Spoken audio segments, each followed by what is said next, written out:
आज आपण जाणार आहोत वेळास या गावी. वेळास म्हणजे ज्यांना कासवांचं गाव ओळखलं जातं त्या गावी जाणार आहोत. आता रात्र झालेली आहे. तो व्हिडिओ मी तुम्हाला दाखवणार नाही कारण जास्त प्रवास आहे, त्याच्यामुळे तुम्हाला डायरेक्ट उद्या सकाळपासून ब्लॉगिंगला सुरुवात करणार आहे. माझ्यासोबत माझा मित्र दिगंबर पण आहे. आता चला उद्या आपण सकाळीपासून मला ब्लॉगिंग सुरुवात करणार आहे. तर आता काही जास्त मी व्हिडिओ अपलोड करत नाही किंवा रेकॉर्ड करत नाही. तर पुढील ब्लॉग तुम्ही सकाळपासूनच बघायला आमचं. नमस्कार मित्रांनो, मी मयूर नाचते ब्लॉगमध्ये तुमचे पुन्हा एकदा स्वागत करे. आज बऱ्याच दिवसांनी ब्लॉग बनवत आहे. विचार नव्हता इकडे यायचा, पण माझा मित्र दिगंबरने फोर्स केला आणि बरेच दिवसांनी बाहेर जायचं होतं फिरायला, म्हणून आज आम्ही फिरायला आलो. आज दिगंबरच्या मनात होतं एक आउट साईडला जाऊया, मग त्याने वेळाचं हे प्लेस निवडलं होतं. तिथे कासव महोत्सव असतो, ते बघण्यासाठी आपण आज जाणार आहोत. आता ऑलमोस्ट आम्ही रात्री निघाले होतो. नंतर रोह्याच्या दरम्यान तिथे जेवलो वगैरे. त्याच्यानंतर आम्ही डायरेक्ट वेळासला आलो.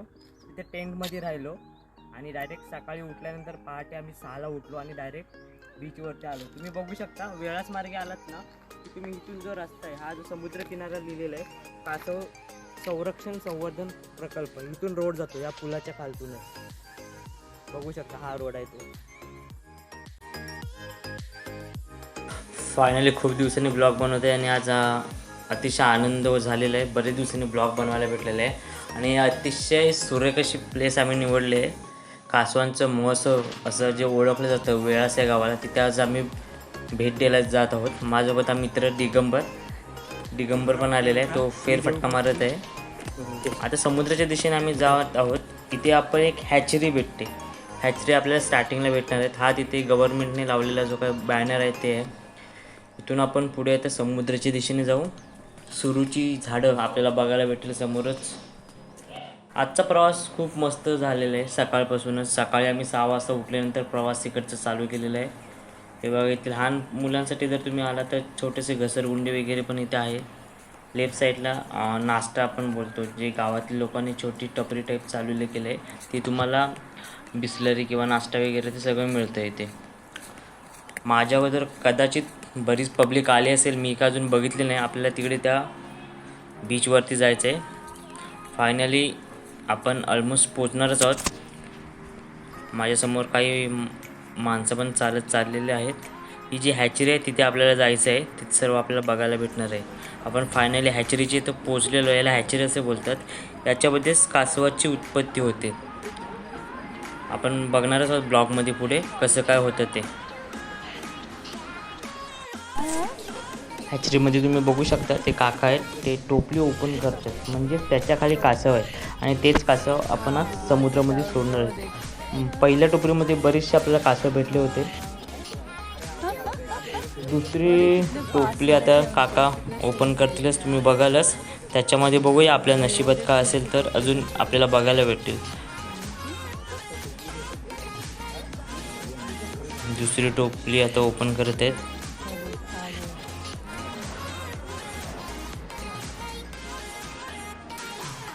दुसऱ्या टोपलीमध्ये आपल्याला काहीच नाही बघायला भेटलं. आता शेवटची म्हणजे फायनल टोपली आता राहिलेली आहे. त्याच्या खाली बघूया कासव बघायला भेटतात का. नाही, याच्यामध्ये पण एकही कासव नाही. इकडे येण्याचं एक म्हणजे रहस्यच आहे, आपलं नशीब असेल तरच कासव बघायला भेटत असतात. ही छोटीशी व्हिडिओ तुम्हाला टाकलेली आहे जेणेकरून तुम्हाला ते पूर्ण माहिती मिळू शकते. अशा प्रकारे कासवाची पिल्लं उचलतात, टोपलीमध्ये टाकतात आणि ते समुद्रामध्ये अशा प्रकारे ती सोडली जातात.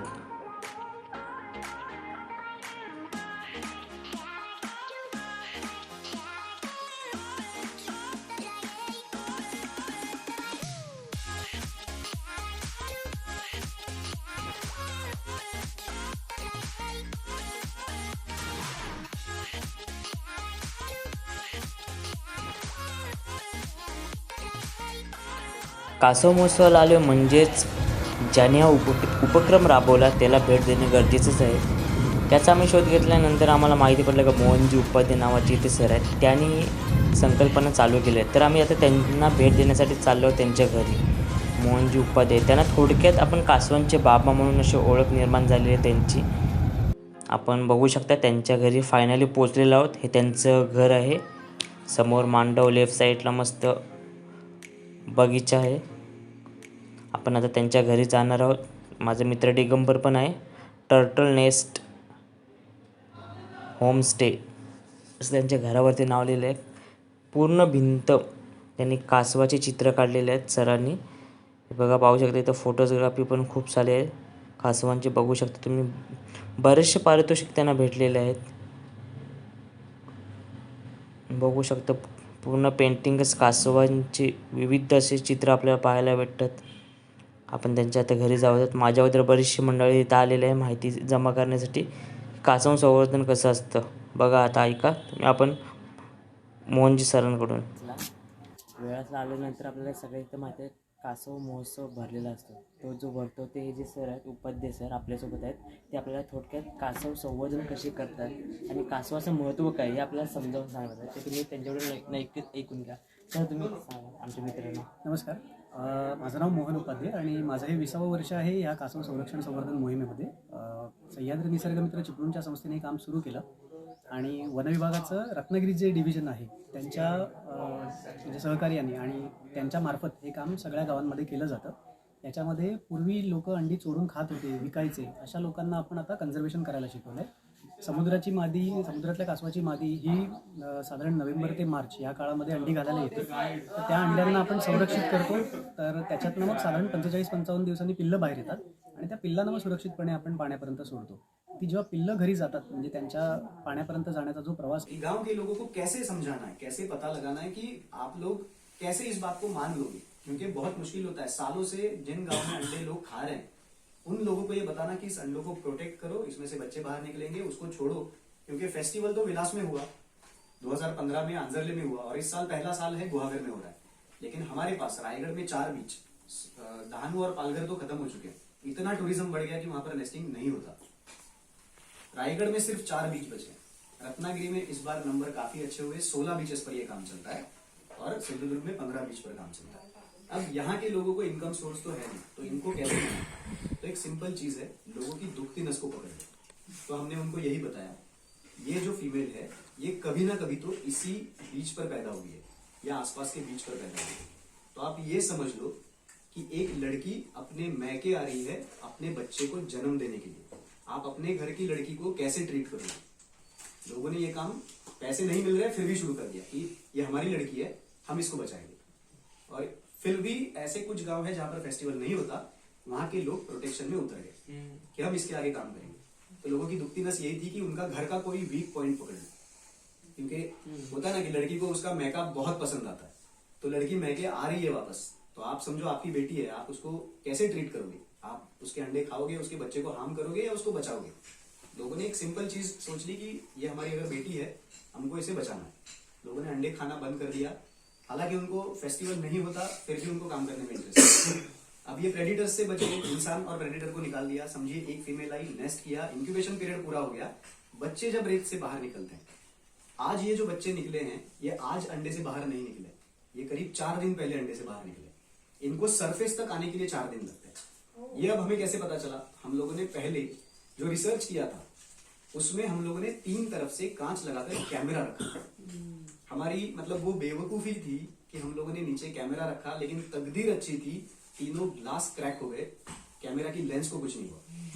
लेकिन वो बच्चा अंडा फोड़कर ऊपर आने में कितने दिन लगा था ये पूरा हमने रिकॉर्ड किया था. तो इसकी वजह से पता चला कि 3 से 4 दिन लेते हैं ये ऊपर आने के लिए. और इसीलिए बाकी अंडों को बाजू में करना, ऊपर की ड्राई सैंड नीचे चली जाती है, उसके फोर्स को अपोज करना, इसमें ये बहुत वीक हो जाते हैं और यहीं पर इनके फ्लिपर आधे डेवलप होते हैं. इसलिए गड्ढा खोद कर उस बच्चे को कभी बाहर नहीं निकाला जाता, क्योंकि हैचलिंग जब बाहर निकलने वाला है तो ऊपर की जो सैंड होती है उसको हमारे पास इंक्यूबेशन पीरियड का एक कैलकुलेशन होता है, उस हिसाब से ऊपर के सैंड को हम प्लेन कर देते हैं. जब वो सैंड नीचे चली जाती है तो एक बाउल की तरह वहां पर डिजाइन किया जाता है, तो पता चलता है कि ये नेस्ट ओपन होने वाला है. उसके ऊपर बास्केट लगाई जाती है ताकि हमारे एब्सेंस में अगर बच्चा बाहर निकला तो वो कहीं पर निकल ना जाए या फिर कोई बर्ड्स उसे ना खाए, इसलिए उसको प्रोटेक्ट किया जाता है. 4 दिन बाद ये जब बच्चा बाहर निकलता है तो थोड़ा सा उसको होश में आने के लिए, यानी इस हवा से या इस कुदरत से उसका पहला कांटेक्ट होता है, तो उसमें थोड़ी देर वो उसी एरिया में घूमता है. और और आज आपने देखा होगा कि 2-3 बच्चे बार बार वापस आ रहे थे और वो अभी अभी बाहर निकले थे, और इसी वजह से सारे बच्चों के साथ उनको लेकर गए, लेकिन उनको वहां पर रखना जरूरी था। इसमें जो बीच मैनेजर होता है उसकी नजर बहुत तेज होनी जरूरी है कि उसको समझ में आना चाहिए कि कौन से बच्चे अभी निकले हैं, कौन से बच्चे मॉर्निंग में निकले हैं। आपने अगर देखा होगा हैचरी के पास, तो जो बच्चे वहां पर थे स्टिक के पास, उसने पहले सबको उठा लिया। जो बच्चे भागते हैं पहले, उसको पहले उठाना चाहिए क्योंकि वो पहले आ चुके हैं। उसने वही एग्जैक्टली अपोजिट कर दिया, उसने जो नजदीक थे उनको उठाया, और उसमें वो 3-4 बच्चे थे जो उसी वक्त थोड़ी देर पहले बाहर निकले थे। वैसे कभी नहीं करना चाहिए, उनको वहां पर ये हवा में, इस बाहर की दुनिया में थोड़ी देर रखना है, फिर वो फ्लिपर हिलाना शुरू करना है, क्योंकि बहुत एग्जॉस्ट होते हैं ये ऊपर आने में, क्योंकि उस रेत को अपोज करना बहुत मुश्किल होता है। आधे दिन के फ्लिपर डेवलप हो जाते हैं, लेकिन अगर हम वहां पर नहीं है तो हवा में उड़ने वाले पंछी इन्हें खाते हैं। जैसे जैसे समझिए हमने इन सीटू भी नहीं किया है और एक्स सीटू भी नहीं किया, नेचुरल कंडीशन का नेस्ट है, इंसान छोड़ो, प्रेडिटर्स छोड़ दो, बच्चे बाहर निकले, पानी तक की दूरी तय करते हैं। बर्ड्स के साथ साथ वहां पर क्रैब इन्हें खाने के लिए आते हैं। जब तक ये पानी में फ्लोट नहीं होते, क्रैब उसे खा सकता है। एक बार ये पानी में तैरना शुरू करता है तो थोड़ी देर बाद उसे पता चलता है कि लहर के साथ टकराना गलत चीज है, लहर के नीचे से तैरना एक सिंपल टेक्निक है। तो जब तक उसे वो टेक्निक पता नहीं चलती, वो बार बार बाहर धकेला जाता है। उसको पता चलता है कि लहर के नीचे जाना है, वो नीचे से निकल जाता है। और इसीलिए हम सबको कहते हैं कि एक बार हैचलिंग पानी में गया तो 10-15 मिनट तक पानी के अंदर किसी को भी नहीं जाना, क्योंकि वो लहर से वापस आ सकता है। वो उसकी जिंदगी से पहली पहचान होती है या उसकी पहली टक्कर होती है। वहां पर जो क्रोल करता है उसमें उसके फ्लिपर्स पूरी तरीके से डेवलप हो जाता है। इसीलिए ये जिंदगी पूरी पानी में गुजारते हैं, लेकिन उन्हें कभी भी उठाकर सीधा पानी में नहीं रखा जाता, क्योंकि नेचुरल कंडीशन में बच्चे बाहर निकलने के बाद क्रोल करते हैं और पानी की तरफ जाते हैं। और सबसे जरूरी चीज, हम लोग सोचते हैं कि इंसान बहुत होशियार है, मुझे पूछोगे तो इंसान के जितना बेवकूफ कोई नहीं। वजह यह है कि आज अगर आपको मेरे घर आना है तो आप वहां से मुझे बताओगे कि आपका लोकेशन भेज दो, तो मैं आपको मेरा जीपीएस लोकेशन भेजूंगा। ये जब बच्चे यहाँ से क्रोल करते हैं, 4 दिन हुए इस बच्चे को पैदा होकर, जब ये पानी तक की दूरी तय करता है, वहां की जियोमैग्नेटिक फील्ड उसके मेमोरी में इम्प्रिंट होती है। 15 से 20 साल बाद उसमें से जो भी फीमेल होगी वो उसी बीच पर या आसपास के बीच पर नेस्ट करने के लिए आती है। यही जरूरी है कि उसको वहां पर चलाना। जब वो पानी में चली जाएगी तो दूसरा रिसर्च पेपर हमने पढ़ा था, हर एक बीच पर पानी के कुछ दूर अंदर तक जो वेजिटेशन होता है उसकी एक अलग स्मेल होती है। अगर ये स्मेल उसको यहाँ पर मिली तो 15-20 साल बाद वो यहाँ पर जब आती है तो वो उसी बीच पर आएगी। सिमिलर स्मेल उसको अगर आसपास के बीच पर मिल गई तो वो उस बीच पर बाहर निकल आएगी। तो ऐसे हो सकता है कि वेलास का जो फीमेल टर्टल होगा वो यहाँ से इस तरफ केल्शी और आंजर ले आता है, वो वहां पर बाहर निकल सकता है। अगर वो इस तरफ जा रहा है वापस, डिस्टर्ब होकर वापस गया तो वो हरिहरेश्वर या मारल में बाहर निकलेगा। उसका एक बेस्ट एग्जाम्पल हमारे पास है। मैंने कहा ना कि मैं फील्ड पर हूँ और कुछ हद से ज्यादा ही दिमाग चलाता हूँ ऐसी चीजों पर। मतलब अभी मुझे पता चलता है कि मुझे साइंस में जाना चाहिए था, लेकिन तभी नहीं गया क्योंकि तभी का ट्रेंड कॉमर्स का था, क्योंकि उसके बाद वो इंजीनियरिंग का ट्रेंड आ गया तो सब लोग कॉमर्स कर देते, मैंने भी कॉमर्स कर लिया। उसका फायदा मुझे ये हुआ है कि उसके काउंटिंग, उसके कैलकुलेशन मैंने बहुत परफेक्टली किए। और आज आप लोगों को शायद से कुछ अलग लगेगा, आज मैं आपको बता सकता हूँ कि कौन से डेट में फीमेल नेस्ट करने के लिए आएगी और उस तारीख में फीमेल नेस्ट करने आती है। और इसी वजह से लास्ट ईयर और इस साल हम लोगों ने लास्ट ईयर 5 और इस साल 2 फीमेल्स को सैटेलाइट ट्रांसमीटर मिला है। वो कैलकुलेशन पूरा मेरा और मेरा जो सीनियर है हर्षल, हम दोनों का था। इसमें 15 फरवरी से 20 फरवरी तक का एक टाइम पीरियड रखा था जिसमें हम लोग गुहागर में ये टैगिंग करने वाले थे, लेकिन मैंने काफी फोर्स किया था कि 24 जनवरी से 26 जनवरी यहाँ पर एक फीमेल आकर नेस्ट करती है।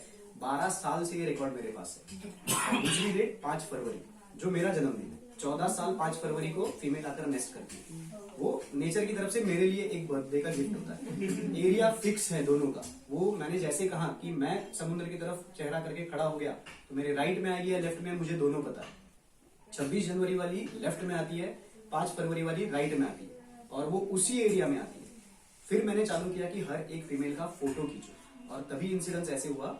मैं बीच पर जब पेट्रोलिंग कर रहा था, एक फीमेल सामने से कुत्ता आया, उसको देखकर घूम गई तो मजबूरन मुझे आगे जाना पड़ा क्योंकि अब पता था वो बिना अंडे देकर चले जाने वाली है। मैंने उसके फोटो निकाले। अब कैसे, अगर ये बीच है, वो इस तरफ से आकर अगर इस तरफ गई तो वो हरिहरेश्वर या मारल में जाएगी। वो यहाँ से आई थी और यहाँ पर वापस गई तो वो केल्शी और आंजरले जाने वाली। तो मैंने केल्शी और आंजरले के बीच मैनेजर्स को फोन करके वो फोटो फॉरवर्ड किया कि ये फीमेल हमारे यहाँ से घूमी है, क्योंकि उसके पीठ पर बार्नेकल्स थे, तो मैंने उनको बताया कि ऐसी फीमेल मिली तो समझना कि ये विलास से भूमि है। सुबह 7:30 बजे वो फीमेल यहाँ से निकली। 9 बजे आंजरले से मुझे अभिनय का फोन आया कि वो फीमेल वहां पर आई है। उसकी फोटो उसने वहां से भेज दी, उसने वहां पर नेस्ट किया।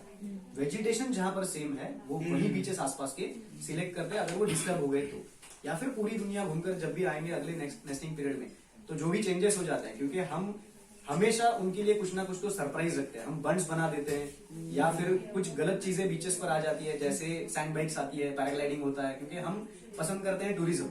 हमें ये पता नहीं होता, मतलब हम ये पसंद नहीं करते कि हमारे घर में आकर कोई ऊट पटांग हरकत करे, लेकिन हम दूसरे के घर पे जाकर जरूर कर सकते हैं। वो बीच किसी का घर है ये हम भूल जाते हैं, ये जंगल किसी का घर है ये हम भूल जाते हैं। हमें बस टूरिज्म की पड़ी है, और इसी वजह से हम ये फेस्टिवल करते हैं ताकि यहाँ पर आने वाला क्राउड आगे चलकर किसी भी बीच पर जहां पर ऐसी बीच पर सैंड एक्टिविटी नहीं है उसकी डिमांड ना करे। तो कुछ बीच एटलीस्ट प्रोटेक्ट हो सकते हैं। आने वाली 2 महीने में वेरास का बीच कंजर्वेशन रिजर्व डिक्लेयर किया जा रहा है, और ये इंडिया का पहला बीच होगा। वजह ये है कि वहां पर क्या क्या है ये गवर्नमेंट को जब बताया, डिपार्टमेंट के सीनियर अथॉरिटीज को जब बताया, तो गांव के लोग अगर इतना इनिशिएटिव लेते हैं तो डिपार्टमेंट और गवर्नमेंट का इनिशिएटिव होना चाहिए। इसीलिए उन्होंने डिसाइड किया, हमारे पास आज तक जंगल कंजर्वेशन रिजर्व है, ये पहला बीच है, हम ये भी ढूंढ रहे हैं। मैं आपसे भी रिक्वेस्ट करूंगा कि आप लोग भी ढूंढो कि दुनिया में कहीं पर बीच को कंजर्वेशन रिजर्व किया है कि नहीं। अगर नहीं होगा तो ये दुनिया का पहला हो सकता है, और इसके आगे हम ये शुरुआत कर देंगे कि हमारा देखकर बाकी लोग कंजर्वेशन रिजर्व डिक्लेयर कर देंगे एक बीच को, अपने आप वहां की डेवलपमेंट बंद हो जाएगी और ये बीच प्रोटेक्ट हो जाएंगे। और इसीलिए हम आप लोगों से मेहनत ज्यादा करवाते हैं कि सुबह मॉर्निंग वॉक करना जरूरी है, बीच पर गाड़ी लगाओ, वहां तक पैदल चलो, क्योंकि आसानी से कोई भी चीज अगर दे दी ना तो उसकी कीमत कभी नहीं होती। थोड़ा स्ट्रगल करो और फिर उसको देखने में मित्रांनो, तुम्ही आता मोहनजी उपाध्याय सरांचं लेक्चर बघितलं। आजचा प्रवास कसा झाला आणि तुम्हाला लेक्चर आवडलं असेल तर नक्कीच मला कमेंट करून तुम्ही सांगा, आणि आपल्या चॅनलला लाईक, शेअर आणि सबस्क्राईब करायला विसरू नका। भेटू आपण पुन्हा एकदा नवीन ब्लॉग मध्ये नवीन ठिकाणी। तोपर्यंत नमस्कार।